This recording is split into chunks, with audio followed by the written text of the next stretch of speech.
վստահում։ Աջան։ Օպերային չեք։ Դե քաղաքաշինությանը, ինչքան շատ է։ Որը սաղ խնդրեմ է։ Քաղաքաշինության։ Վաու։ Վերջ։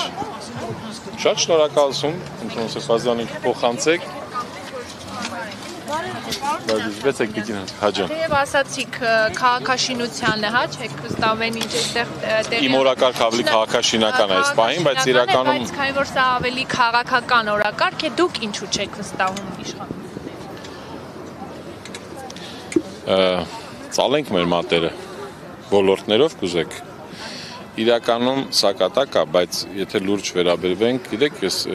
վերջերս օրինակ քաղաքացիական պայմանագրի կուսակցությունից որևէ մեկ որ պաշտոն է ստանձնում, եթե նկատել եք Facebook-ում ոնց որ իրար շնորհավորում են այդ մի քանի հոգի, չգիտեմ, 500,000 մարդ, գրում են իգործ։ Ես ուղղակի տենց մենք մեր մի օր կուսակցությունով, հաղթանակ կուսակցություն մեր ընկերներով ընդհանուր քննարկում ենք եւ հասկացանք պետք է գրել ոչ թե իգործ, պետք է գրել իձախողում։ Տենց հեշթեգ ենք սարքել, որպես իձախողում, որտեղ չկա որևէ ոլորտ, հատկապես օրինակ վերցնենք Երևանի համար շատ կենսական նշանակություն ունեցող կարևոր, գիտեք, տենց շատ կարևոր, որտեղ այդ վերաբերում է քաղաքի ապագային, որոնք վերաբերում է հետագայում նաև քաղաքի բնականon գործունեության։ Եկեք վերցնենք տրանսպորտը, որը մենք տեսնում ենք տրանսպորտին ինչքան փոփոխություն է։ Եկեք վերցնենք աղբահանությունը, եկեք վերցնենք օդի աղտոտվածությունը, սոցիալական հարցերը, մշակութային բոլոր հարցերում մեծ ձախողում ամբողջ երկրում։ Եվ օրինակ այսօր մենք տեսանք ավականում ուղղակի շատ թարմ է, ասեմ, որ տեսնում ենք այդ խնդիրները նաև ավականու անդամների մեջ եւ քաղաքապետի, որտեղ այստեղ խնդիրը շատ խորքային է, որտեղ Երևանի ավականու ղեկավարը չպետք է լինի քաղաքապետը։ Մենք անընդհատ փորձում ենք դա ասել, որտեղ դա շահերի բախում է, նույնն է ոնց որ երկրի վարչապետը լինի նաև ազգային ժողովի նախագահ։ Այստեղ բնականաբար մարդը չի կարա շատ տենց,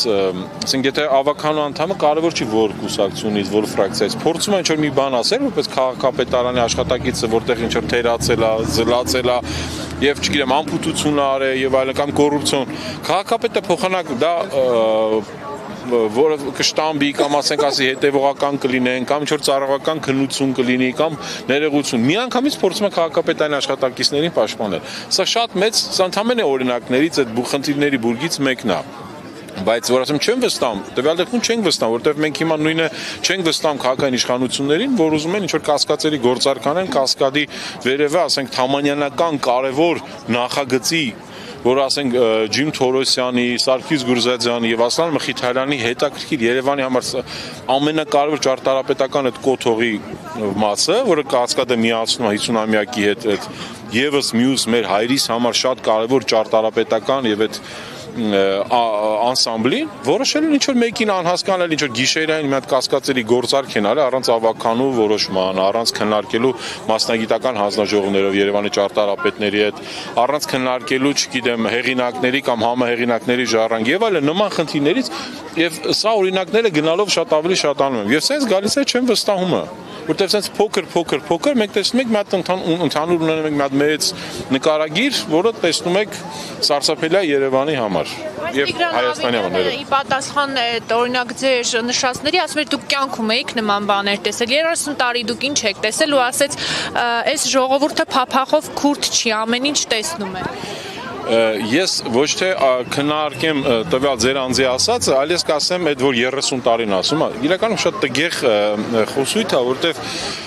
Սովորաբար նայում ենք Facebook-ում տարբեր նախարարությունների, մարզպետարանների, չգիտեմ, քաղաքապետարանի Երևանի վերջի 30 տարին երբևէ չի եղել։ Առաջի անգամ 20 տարվա ընենց են ասում, ոնց որ նայրիդ գործարան են ստեղծել ժամանակին, հա, լավ ապագվեց։ Ոնց որ ատոմականն են բացել, օդանավականն են ստեղծել, ոնց որ չգիտեմ, բարի պետականն են հիմնադրել կամ օպերայի բալետ։ Այդ մարդիկ այդ ժամանակ այդ մարդիկ, երբ որ այդ երկիրը ստեղծել են, այդ պողոտաներն են բացել, այդ գործարանները հարյուրավոր, չգիտեմ, մշակութային օջախները, համոզված եմ երբեք որևէ թերթում, որ դուք բացեք արխիվը նայեք, տենց մեծամիտ խոսույթ երբևէ չի եղել։ Հասկանում եք, ոչ մեկ չի ասեք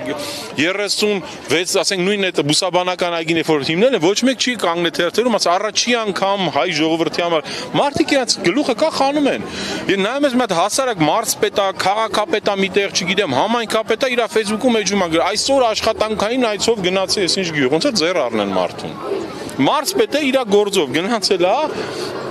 մի հատ ինչ-որ քաղաք, այսօր աշխատանքային այցով, այսպես բաներ կա, որ պետք է դուք բոլորս մենք եւ լրագրողներ եւ ընդհանրապես քաղաքացիական հասարակությունը ուշադրություն դարձնեն։ Դրա համար էլ ստեղծում է շնորհակալություն Սրբազան շարժմանը, որ հատկապես երիտասարդականներին, որ այս բաները նախաձեռնում, որ իրական որտեվ այս խնդրի լուծումը հավատացեք երիտասարդությունն է, որտեվ մենք վերջին Երևան քաղաքական ընտրությունին 850,000 ընտրողից մասնակցել է 250,000-ից քիչ մարդ։ Եվ այդ հիմնական չմասնակցող եղել են այս երիտասարդությունը, որտեվ մենք նաև հաղթանակ կուսակցությունով առաջարկեցինք, որ եկեք փորձենք, օրինակ գիտեք, մենք հիմա մասնակցում ենք նաև որպես դաշինք Փարաքար համայնքում, մենք ուզում ենք ասում ենք եկեք պիլոտային ծրագիր անենք, փոքր, փորձենք ընտրությունների օրը քվեարկություն անենք էլեկտրոնային։ Այդ դա հենց նա է, որ երեխաները սկսեն, կներեք երեխաներ, երիտասարդները սկսեն մասնակցել ընտրությունների, որովհետև բոլոր ունեն սմարթֆոններ, չէ՞։ Բայց այդ մարդիկ չեն գնում, մենք գնում ենք ընտրությունների ֆլայերը տալիս ենք երիտասարդները միանգամից հետ էին կանգնում, ասում են չէին ուզում ֆլայեր վերցնել, որտեղ իրանք քաղաքականությունը ասոցացնում են ինչ-որ վատ, բացական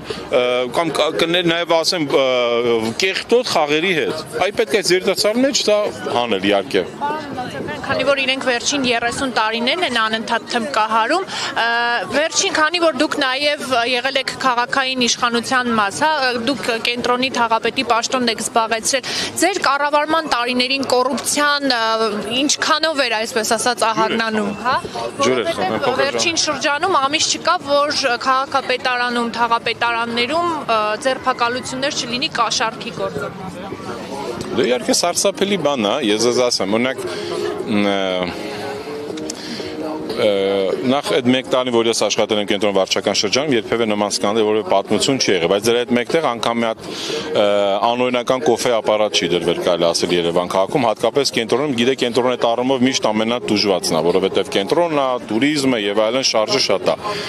Բայց այդտեղ շատ ավելի նաև գալիս է խորքային խնդիր, հատկապես կոռուպցիա առումով։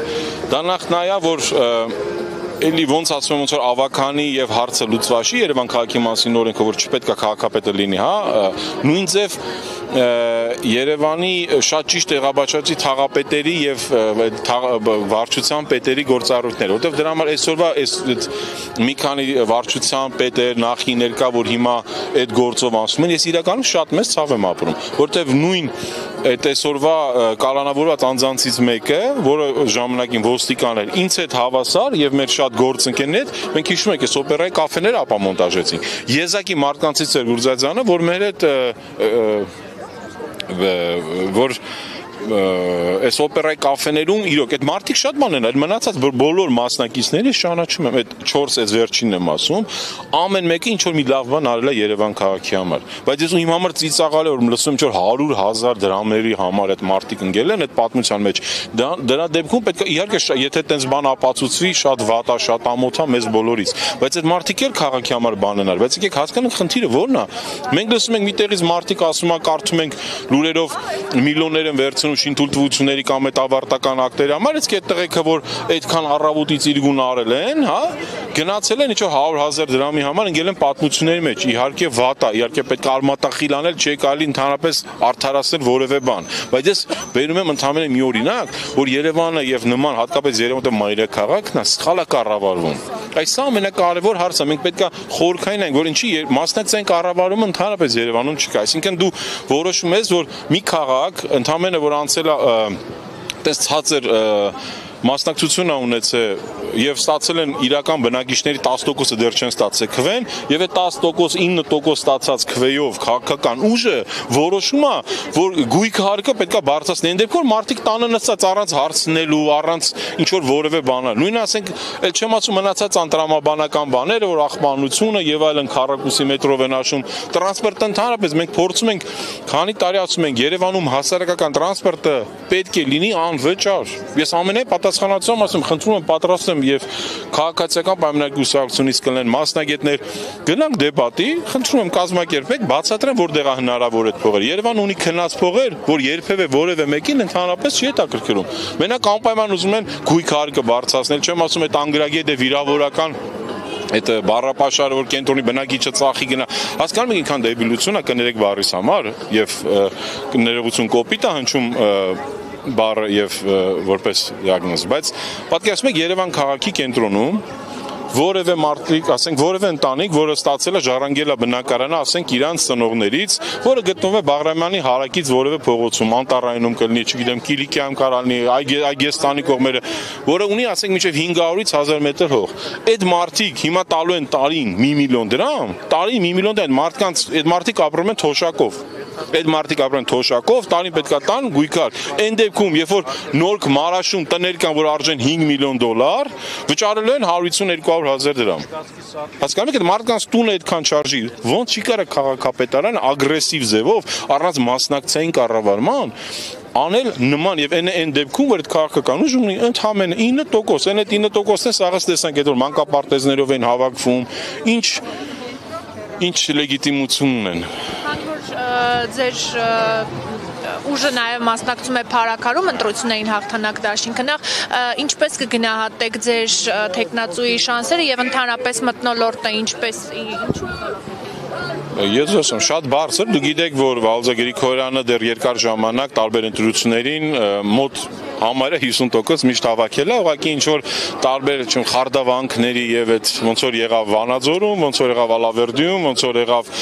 մնացած բոլոր տեղերը։ Գիտեք, ուղղակի չանցավ։ Եվ ես կարծում եմ, որ արդեն այսօրվա քաղաքական թիմը, այդ իշխանության թիմը լրիվ սպառել է իր, ասենք, ել չեմ ասում, եթե Եվրոպա, Ամերիկա բան այդ ճակերտավոր արժեքները դեռ այդ ժողովրդավարության բաստիոնները դեռ գործում են, բնականաբար կարձագանքեն այս անգամ։